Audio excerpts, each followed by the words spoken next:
Namtee deebita jedheen taa'ee karaa ilaala. Anaaf si tunaaf caalaa eenyunan si madaala? Sobaan na jaalattee dhugaa fakkeessite. Mi'a jaalala dhugaa summii nadheessite. Galma keenya dhiyoo dhiibdee fageessite. Siif jiranaan jecha afaanin damma biifte. Har'a eessa jirtaree qobaatti na dhiifte. Natti mimee adaraa mala isaan wallaale. Jaalalli sobaa sun dhugaarra siif caale. Meeshaa qaran qabneen onnee koo waraante. Anaan haguuggamtee laga guddaa ceete. Har'a na dagatte waan hundi siif buute. Osoon si jaaladhu onnee banaa dhiifte. Osoon si abdadhu summii jibbaa biifte. Keessa koo waraantee jaalalaan madeessaa. Godaanuu filatte onnee kiyya keessa. Keessi koo si dhabee halkan guyyaa fiiga. Madaan godaannisa kee qulqulleen na dhiiga. Akkaataan jiruu kee si achinaan ta'u. Sin jaaladha garuu si jibbuun danda'u. Osoon si mararfadhu akka namseef akka lubbuu. Gaarummaa kee malee sitti yaanne cubbuu. Maaltu si imalchiise faana kee fageessee. Osoon si jaaladhu natti si ammeessee. Gaafa anan barre na jaalattee turte. Gaafa ana bartumaaf narraa baqatte. An ofiif qaaliidha nan qaba maqaa gaarii.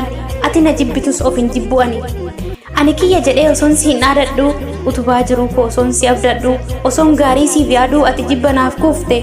Siif kufee osoon cabuu fuutee qilee na buufte. Anaan diina taatee alagaa godhatte fira. Osoon kiyya jedhuu fagaatte narraa. Osoon hin beekinan si miidhee laata tariitti yaadee miti garuu. Si dhabeen jiraadhu eenyumattuu hin baru. Jaalalli kee natti hin ulfaanne of keessattan kunuunsa. Gaafan si yaadadhu imimmaan coccobsaa. Ani sirraa adda bahee hin jiraadhu danda'ee. Ati narraa adda bahuun kee du'a tasaan natti ta'e.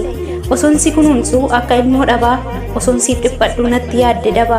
Kottu waliin jiraanna jibba jaalalaan moone. Moo hiree keenya gargarii isa tokko nun goone. Osoon siif dhiphadhu akka haadha deessee.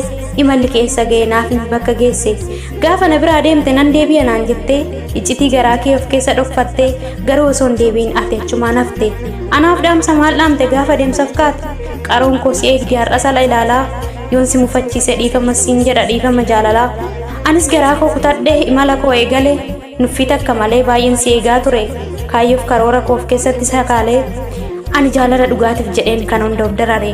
Ati sobaan na jaalachuun kee amma reefu naaf gale. Alduree jireenyaa waliin karoorsine harcaafte karaatti. Erga nan deema jettee ani sin gaggeessaa beenu faana gaatti. Akkasi jaalluun silaa sirna gargaar hin bahu.